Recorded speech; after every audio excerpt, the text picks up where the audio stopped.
Sometimes at the moment I feel like the world is going a bit mad. I mean, it is going a little bit mad, but the car world, I mean, it's going topsy-turvy.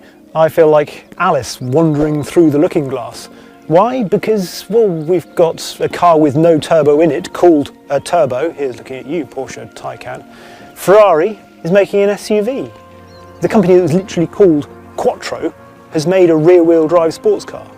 And now, perhaps as back to front and upside down of all of them, we've got BMW making a performance car that's front-wheel drive. This is the BMW 128 Ti. Now, when I drove the M135i for the first time, I was struck by how front-wheel drive it felt.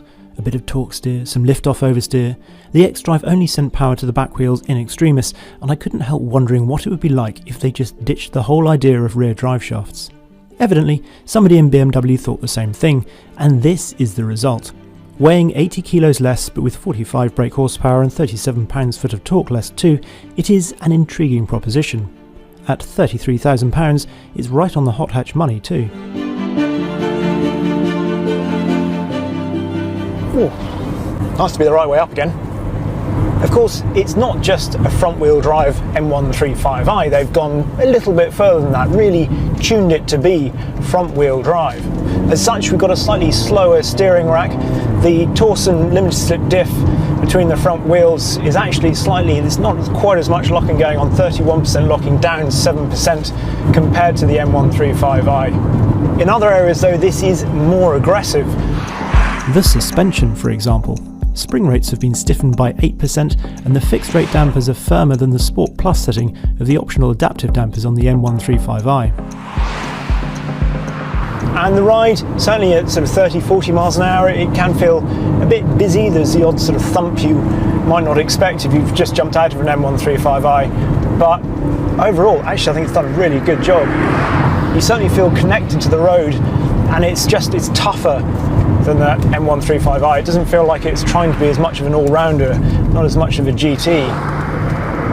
There's a bit of rawness to it, which I really like. Because we've got this slightly firmer suspension setup though, I would recommend sticking to 18-inch wheels. Clearly BMW thinks the same, because usually most press cars, the first thing that happens is they seem to be put onto at least inch bigger in diameter rims, but this is on the standard 18s, and I think with good reason. You don't want to increase the harshness of the ride anymore. And having 18-inch wheels means that the 360mm front discs look enormous. Well, they're pretty big anyway, but they look huge. Certainly do the job. We've got 3 modes down here, so we've got Eco, Pro, Comfort, and then Sport Individual, so you can tune it. Obviously there's nothing to do with the dampers in there, but you can change the steering between Sport and Comfort, and then the gearbox and the engine. Talking the gearbox, it's still the 8-speed auto. There is no manual option, and it is a shame, because it feels like the sort of car that would really suit a manual actually. It's sufficiently sort of busy and interactive that, yeah, 3 pedals would be nice. At least the shift speeds of the ZF gearbox have been quickened for the 128 Ti, the changes hitting home slightly harder. The pedals, however, are nothing to write home about. Of course, sadly, we know the reasons why they don't fit manual gearboxes that often these days, because not many people actually choose them. So financially speaking, it doesn't make a lot of sense for them to engineer one in. And also they say that for emissions regs, the ratios would just have to be too tall really to make it really fun. So 8-speed auto it is. And of course, BMW says all that, but then Hyundai offers a manual, VW offers a manual for the GTI, so yeah, they have their reasons, but I do really like the interior of this. It certainly feels a cut above a Golf GTI, which I find is perhaps a bit busier than that, but overall the quality of the materials and just nice touches like having the TI stitching down here lifts it. Talking of TI, bet you'd like to know what that stands for, wouldn't you? I'm sure you know already, but here's a bit I prepared earlier. The TI badge actually predates the now more famous M for Motorsport badge. It stands for Turismo Internazionale, which is not very German, and it was first seen on an 1800 in the early 60s, but it had a capital T back then. There was also the rare 1800 Ti SA, which was a homologation special, the SA standing for Sonderausführung, which is very German, and means special edition. Later there were some TII models, not purely for seafarers, II Captain, so the extra I standing for injection. The moniker seemed to have died with the E46 3 Series compact in the early 2000s, but after the best part of 20 years, it's back, which is nice. I'll be campaigning for a revival of IS models next. So there we are, the latest TI. Definitely not an M Sport, despite the fact there are some M badges on here, and there's a nice little bit of M tricolor sort of stitching in the back as well. I do like that. It is a nice interior.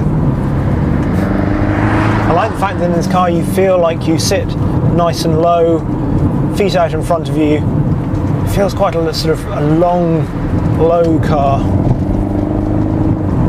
It gives you confidence when you tuck it into a corner, and it does have plenty of grip. And even when you lift off, yes, you can just subtly change the balance, but it's always there. Even though that front end isn't that precise, always feels like it's sort of wriggling around a bit. There's quite a bit of torque steer. You do still get confidence in how this car drives. Through a set of corners like this, it's not the most precise on the steering, just through the front end. I don't feel quite as keyed in as I did in certainly the GTI Club Sport through the corners, but it sits down into the road really nicely, and you do feel through the chassis, I suppose, more than the steering, just where it is, and you feel like you want to chuck it around. I'd love to get one of these on a track actually and see what it was like. So I think with really some aggressive trail braking, it could be quite playful actually. Although the engine is down to 261 brake horsepower and 295 pounds-foot of torque, that is still ample for a car like this. 295 pounds-foot of torque is of course the same as the GTI Club Sport, and the front wheels certainly feel like they've got enough to deal with if you get on the power hard out of a corner. The diff doesn't feel that aggressive actually in the way it locks up. As I say, it's reduced in its aggressiveness over the M135i.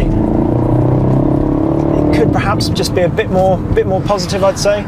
If it was just a bit more aggressive, I think it would just lend a bit more precision to the front end. 0 to 60 in 6.1 seconds is average really for a front wheel drive hot hatch these days, but the way this punches down the road, it feels really, really quick. The sound is okay, it's quite gruff. It gets louder if you put it in sport.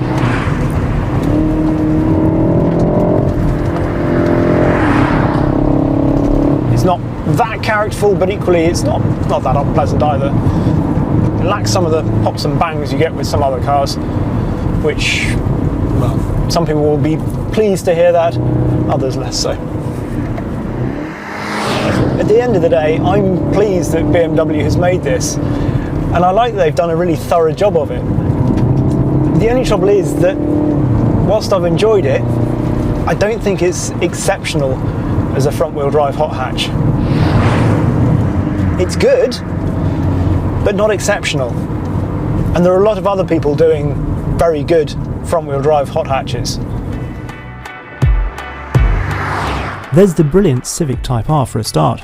VW, as I've mentioned, offers a couple of GTI options. Hyundai is on cracking form with its i30N, and the Renault Megane with its rear-wheel steering is possibly the most playful of the lot. And there was something about the BMW 128 Ti, a feeling that I just couldn't shake. It feels like it wants to be rear-wheel drive. It's almost as though through force of habit, BMW's engineered a car that still feels like it would be really, really good if it was rear-wheel drive. You don't think that about a Golf GTI. I don't step out of one thinking, God, I wish that was rear-wheel drive. But just something, even in the look of this, it feels like, I don't know, like you should be able to steer it through the corner with the throttle and not just through lifting off. This front-wheel drive BMW hot hatch is by no means an unpleasant surprise. But in its rear-wheel drive hot hatches, BMW had a niche, and a very appealing niche at that. So it seems a shame to have followed the crowd. Maybe they'll revert one day. Who knows in this topsy-turvy automotive world we're living in.